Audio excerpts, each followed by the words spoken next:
राजधानी दिल्ली के शालीमार बाग इलाके में रहने वाली एक महिला का आरोप, मेरे नाम से लिया गया फर्जी लोन, अब बैंक वाले और लोन वाले मुझे कर रहे हैं परेशान।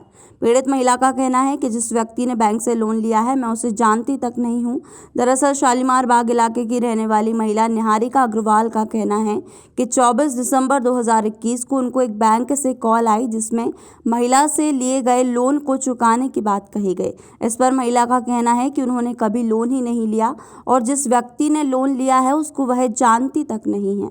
पीड़ित महिला का कहना है कि बैंक वालों ने बताया कि आपके घर के पास ही रहने वाले व्यक्ति प्रसाद देव ने लोन लिया है और आपका नाम डॉक्यूमेंट्स में भी दिया है, लेकिन महिला का कहना है कि उन्हें इस फर्जी लोन में फंसाया जा रहा है।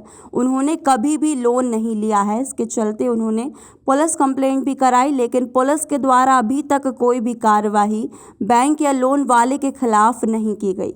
लेकिन अब शालीमार बाग इलाके में रहने वाली निहारिका अग्रवाल का कहना है कि मैं जो भी काम है हैंडीक्राफ्ट का अपने घर से ही करती हूँ, और 4 साल पहले जब यह लोन की बात है तो मेरा सिर्फ एक ही अकाउंट है जिसमें भी मैंने पैसे डालने बंद कर दिए थे।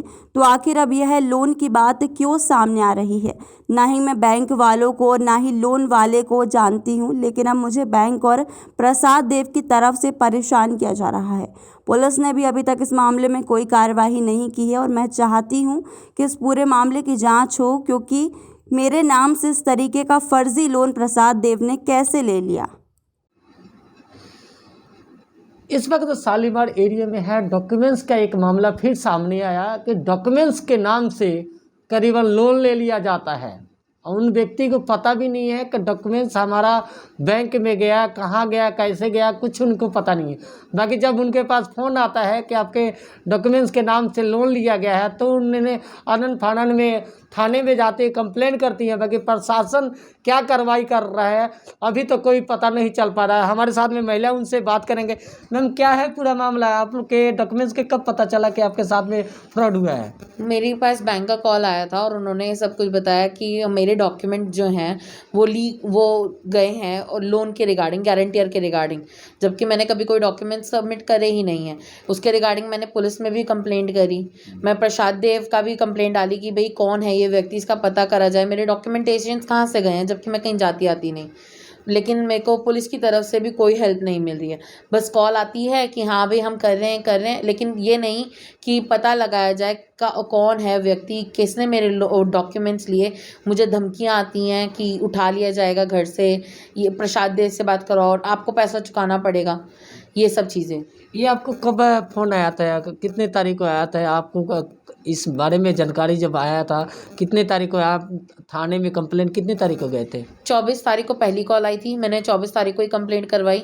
फिर 28 तारीख को मुझे दोबारा कॉल आई जिसमें मुझे बहुत ही अपशब्द बोले गए थे, और फिर मैंने 28 तारीख को भी उसी समय 181 पे भी कॉल करी और 100 नंबर पे भी कॉल करी और मैं पुलिस स्टेशन पे भी गई कंप्लेंट लिखवाने। प्रशासन की तरफ से क्या कार्रवाई रहा है अभी तक? आपके जो डॉक्यूमेंट्स की बात कर रहे हैं, अभी तक प्रशासन तक क्या कार्रवाई रहा? कोई कार्रवाई नहीं रही। इनफैक्ट जो डॉक्यूमेंटेशंस के रिगार्डिंग है कुछ भी नहीं बताया गया अभी तक। बस उस बैंक वाले बंदे को ये बोल दिया कि मेरे पास कॉल नहीं आनी चाहिए। उसके बाद से ना ही प्रसाद देव जो हमारे पास पड़ोस में रहते हैं 50A में, उस लड़के से एक बार भी पूछताछ की गई है। ना ही कोई ये पूछा गया है बैंक वालों से कि जिस लड़की का कोई अकाउंट नहीं, जो काम नहीं करती, तुमने उसको मैरिड बनाकर या उसके डॉक्यूमेंट्स लेकर कैसे तुमने लोन दे दिया किसी को।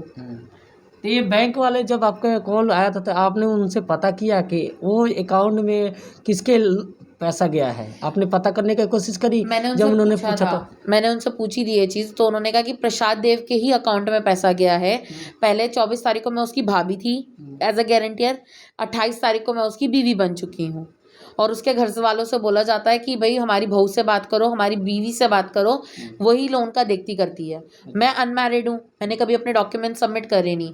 मेरा मेन प्रशासन से यही सवाल था, सुन रहा था सीसीटीवी, और वहाँ पे कोई सीसीटीवी था ही नहीं उनके घर के, वहाँ पे झूठ बोल रहा था बेटा।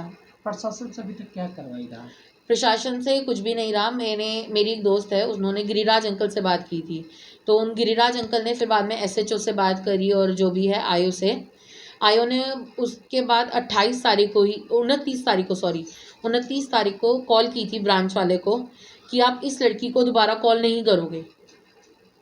तो उसने कहा कि ठीक है मैं कॉल नहीं करूँगा, लेकिन मेरी इस लड़की को बोलो कि मेरी अपने पति प्रसाद देव से बात करवाए। जब तक मैं उसकी अभी 24 तारीख तक भाभी थी, 28 तारीख को मैं बीवी बन गई हूँ। और वो कहता है कि भाई मैं ठीक है मैं कॉल नहीं करूँगा, लेकिन है ना इसको बोलो कि मैं हमारे लोन के पैसे चुकाए। मुझे वो करे जा रहे हैं कि आप लोन के पैसे चुकाओ, अगर प्रसाद देव नहीं चुकाता तो। ये आपने बात करने की कोशिश करी थी कि बैंक किसने लिया और किसके अकाउंट में गया है? मैंने उनसे पूछा, कहते कि प्रसाद देव की ही आप आई थी, प्रसाद देव ने लोन लिया, आप उनकी गारंटियर थी। SBI bank, Kotak Mahindra bank, HDFC और IDFC, इन 4 बैंकों से 2-2 लाख रुपए का अमाउंट उठाया गया है। मेरे डॉक्यूमेंट्स दिए गए, इवन उन बैंक वालों ने मुझे धमकी भी दी कि आपको आपके घर से उठा लिया जाएगा, बीच सड़क से उठा लिया जाएगा, अगर तुमने पैसा नहीं चुकवाया या प्रसाद देव से हमारी बात नहीं करवाई, जिसको मैं जानती तक नहीं हूँ। तो इसके बारे में आपने जानकारी लिया कि अकाउंट में किसके पैसे गए हैं और कब आए हैं? वो लोग कुछ और जानकारी मेरे को बताने को तैयार ही नहीं थे सर। वो लोग बस यही बार बार बोले जा रहे हैं कि प्रसाद देव से बात करवाओ, नहीं करवाओगी तो तुम्हें उठा लिया जाएगा। मैंने इसके लिए 2 बार 28 तारीख को भी दोबारा कंप्लेंट करी, लेकिन ना ही प्रसाद देव से एक बार भी पुलिस ने कुछ पूछा करा। वो लड़का आज भी खुलेआम घूम रहा है, ना ही कुछ, उल्टा बस मेरे को ही बार बार हैरेसिंग के कॉल्स और मैसेजेस ऐसे आए हैं। आप कहाँ रहते हैं, क्या एड्रेस है? शालीमार बाग CC ब्लॉक 63D। अभी आप लोग क्या चाहते हैं? मैं यही चाहती हूँ सर कि मैं जहाँ मैंने कभी आज तक अपनी IDs कहीं दी नहीं है, ना ही मैं कभी घर से बाहर इतना निकलती हूँ करती हूँ, अपने घर में ही रहती हूँ, जो भी हैंडीक्राफ्ट का काम करती हूँ, कुछ भी अपने घर में ही रह के करती हूँ। तो मेरी आइडेंटिटीज़ लीक कैसे हुई? क्या ये प्रसाद देव कौन है? कैसे उसने मेरे नाम पर लोन ले लिया बैंक से? मेरे को गारंटियर बनाया है कैसे? और पुलिस ने अभी तक इस पर कोई एक्शन क्यों नहीं लिया?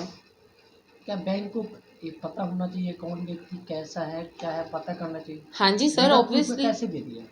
यही तो मेरा क्वेश्चन है, बिकॉज एट दैट टाइम अगर 4 साल पहले की बात करी जा रही है, तो 4 साल पहले मेरा सिर्फ एक अकाउंट था SBI बैंक में, जो कि उस टाइम पे भी नेगेटिव में ही जा रहा था, क्योंकि कुछ चार्जेस की वजह से, बैंक के गलत चार्जेस की वजह से मैंने उसमें पैसे जमा करने से ही मना कर दिया था। जब बैंक किसी को गारंटी